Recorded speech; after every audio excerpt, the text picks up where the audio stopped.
Десетки танцори, гимнастички, акробати, мажоретки и най-талантливите деца на България ще обиколят страната, за да вдъхновят младите български таланти. Всички средства, събрани от турнето, ще бъдат дарени в подкрепа на местни клубове, ансамбли, състави и индивидуални изпълнители. Повече сега ще ни разкаже самата Деси.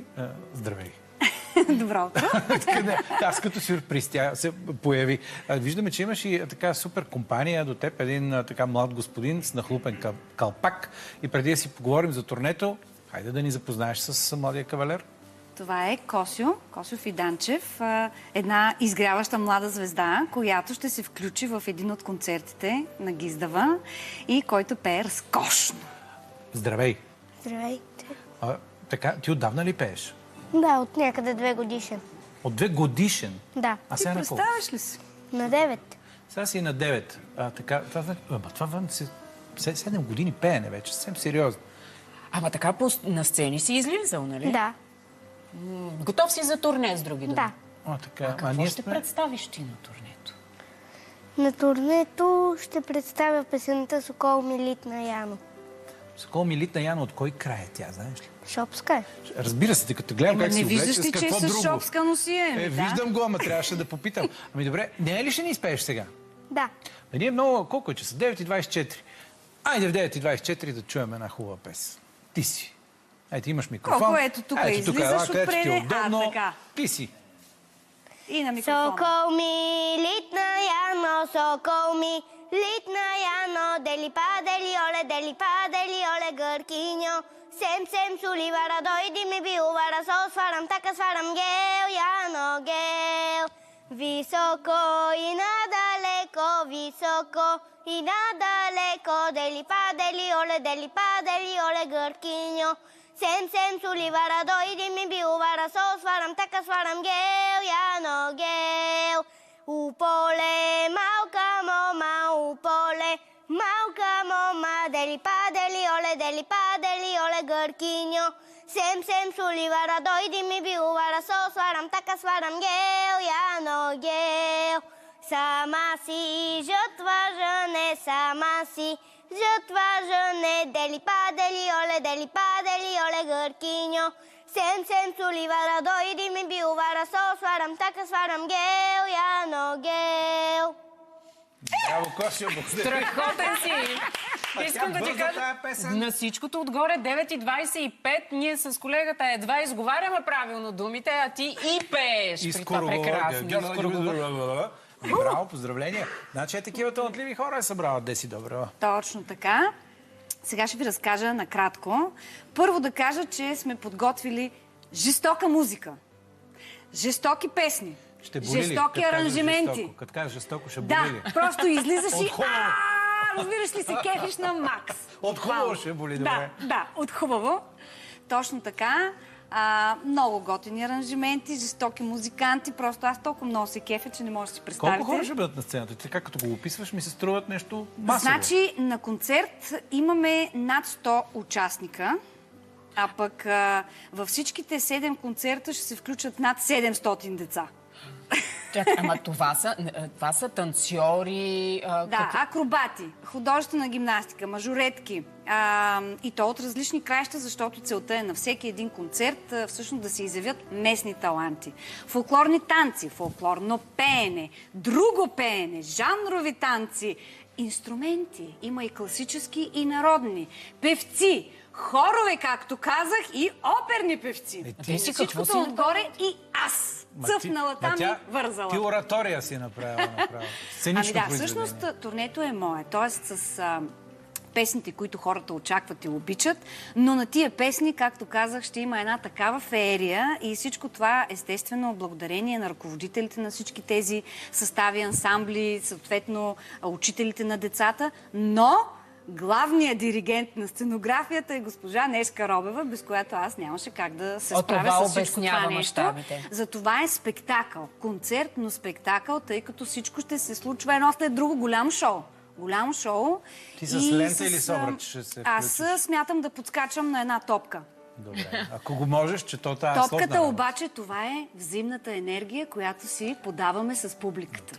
Тай, чи е положението? Добре, харесваме Добре, вече. а освен тези бъдещи звезди, които наброяват стотици, както стана ясно, освен това, Емил, други гост-звезди ще видим. О, да, да. Много съм щастлива, че така моите колеги прегърнаха тази инициатива и участват съвсем безвъзмезно, про-боно, искам да го кажа, за да знаят хората колко готини са. Всеки концерт ще включва гости-изпълнители, като на всеки концерт ще бъдат различни. Нарочно исках да е така. Голяма организация това. Да, голяма организация, както и самите деца ще са различни, защото са, както казах, местни таланти. Например, в Стара Загора при нас ще бъде Миро. В Велико Търново при нас на сцената ще бъде Руслан Майнов. В Бургас 100 кила.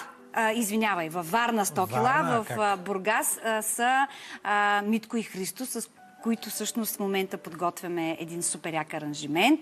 Един танц много красив ще има на тяхната песен.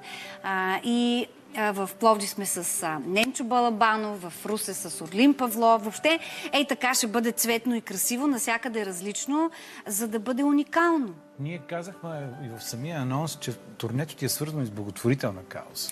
Точно и така. Това май мисля, че е също много важно. То не е просто свързано.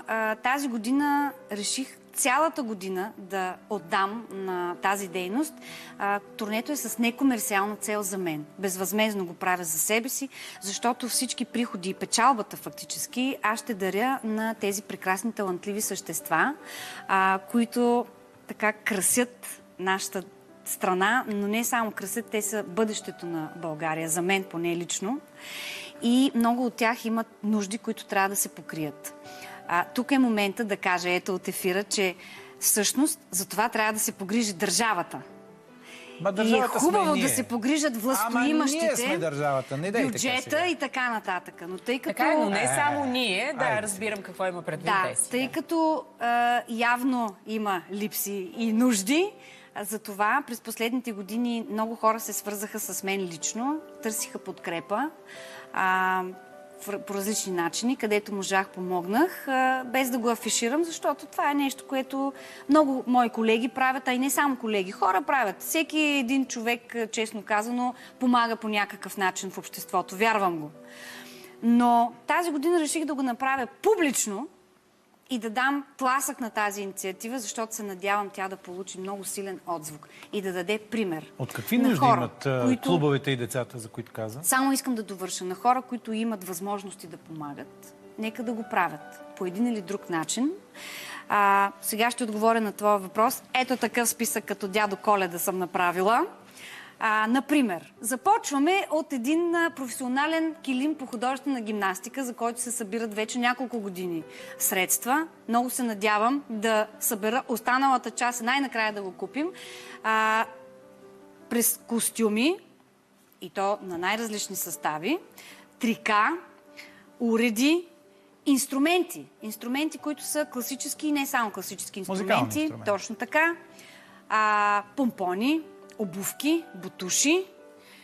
Това са неща от първа необходимост. Да, средства, които са необходими, освен таксите за участие в международни състезания, фестивали и турнири. Знаете, че са необходими средства и за покриването на пътни, на престой и така нататък, които даже са повече от самите такси. Артистични стипендии на деца, които са в неравностойно положение, такива, които са с един или даже без двама родители, т.е. кръгли сираци. Така че много са нуждите. Надявам се да мога да помогна на повечето от тях, за да могат да вървят напред тези деца. Добре, ти спомена някой от градовете. Пропусна ли някой? Ако можеш да ни ориентираш в датите, доколкото те познавам, ги знаеш. Абсолютно. Да, започваме на 4 юли в Стара Загора с едно грандиозно шоу, наистина, защото там ще се включат изключително много състави. След това продължаваме на 7 юли. Това е рождения ден на моята майка. И между другото, денят, в който направих дебют в Blue Note в Нью-Йорк. Много специална дата за мен. На тази дата сме в Бургас, в Летния театър. На 12 юли сме в Велико Търново, пак Летния театър. И 16 юли в Летния театър на Варна. След това прескачаме август месец, малко почивка. И началото на септември, на 4 септември сме в емблематичния античен театър в Пловдив. На 8 ноември сме в Арена Русе и 7 декември тук, в София, в зала 1 на НДК. Така, красота. Тук ще се изявява ето този хубавец. Косио, аз да те питам тебе, ти сега 7 годишен ли каза? Не, 9 си, на 9 си. Добре. Ясен ли ти е плана на твоето развитие? Знаеш какъв ще станеш като пораснеш? Да. Какъв? Ами, понеже искам да стана пилот, но ако не ме приемат, ще имам за резервен вариант музиката. Пилот на самолет? Да. Ама на какъв? На боен или на гражданска авиация? Гражданска. Лети ти се. Лети. Да. Летял ли си до сега? Да. Харесва ти? Да. А бил ли си в кабината? Да.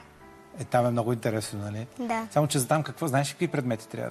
Математика май трябва да Да. наблягаме. Математика, физика трябва много. Силен ли си там? Да.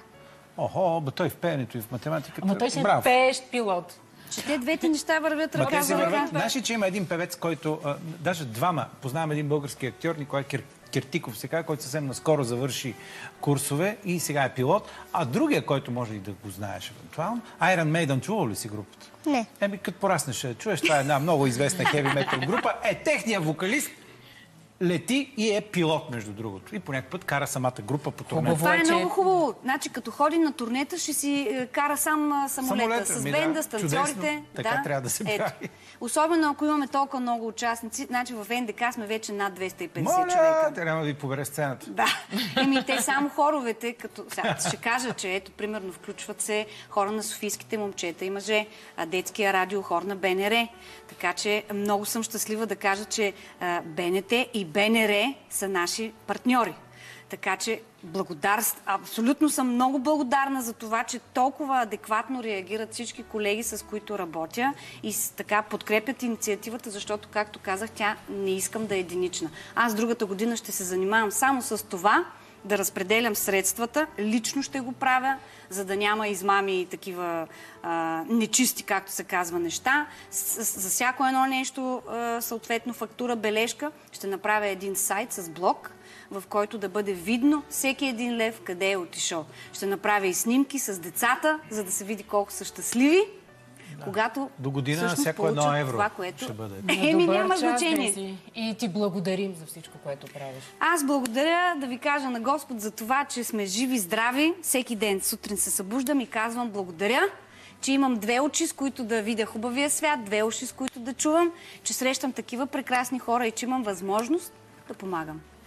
Добре, много хубаво. Много хубаво. Косио, на добър час. Благодаря.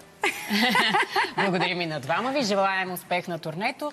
И сега ви изпращаме с една от любимите ни песни в изпълнение на Деси. Катерина Моме.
Да. Като чуя такова и отвътре някакси ми става.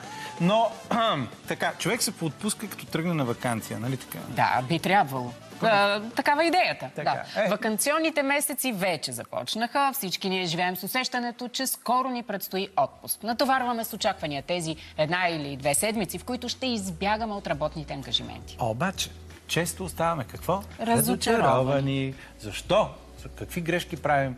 И знаем ли от каква точно почивка се нуждаем? По темата сега ще разговаряме с психолог Краси Гешева, се казва. Здравей!